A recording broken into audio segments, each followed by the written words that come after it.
নির্বাচন একদিনও পেছাবে না, তবে আগামী ৫-৬ দিন গুরুত্বপূর্ণ। বিস্তারিত থাকছে অগ্রযাত্রা ডেস্ক রিপোর্টে।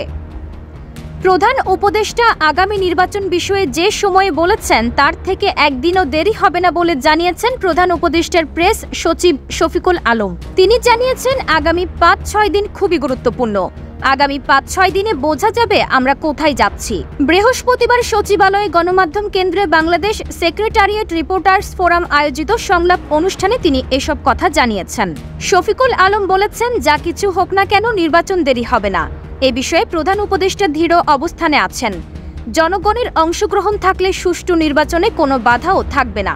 শান্তিপূর্ণ পরিবেশে নির্বাচন হবে বলেও আশা প্রকাশ করেছেন তিনি। শফিকুল আলম আরও বলেছেন, প্রধান উপদেষ্টা প্রথমে বলেছিলেন এপ্রিলে হবে, পরে লন্ডনে বলা হয়েছে যদি অনেক সংস্কার হয় তাহলেও সেটি ফেব্রুয়ারিতেই হবে। শফিকুল আলম বলেছেন, এই সরকার ক্ষতিগ্রস্ত অবস্থায় দেশ পরিচালনার দায়িত্ব পেয়েছে। সেখান থেকে দেখলে অন্তর্বর্তী সরকার ভালো কাজ দেখাতে পেরেছে বলা যায়। দেশের সর্বত্র ব্যাপক চাঁদাবাজি প্রসঙ্গে প্রেস সচিব বলেছেন, এই বিষয়ে সরকারের জিরো টলারেন্স। প্রমাণ পেলে যে কারো বিরুদ্ধে ব্যবস্থা নেওয়া হবে। স্বাধীনতার ৫৪ বছরেও রাজনৈতিক দলগুলোর ফান্ড রেইজিং এর বিষয়ে স্বচ্ছতা নেই, যেটি দুঃখজনক বলেও মন্তব্য করেছেন তিনি।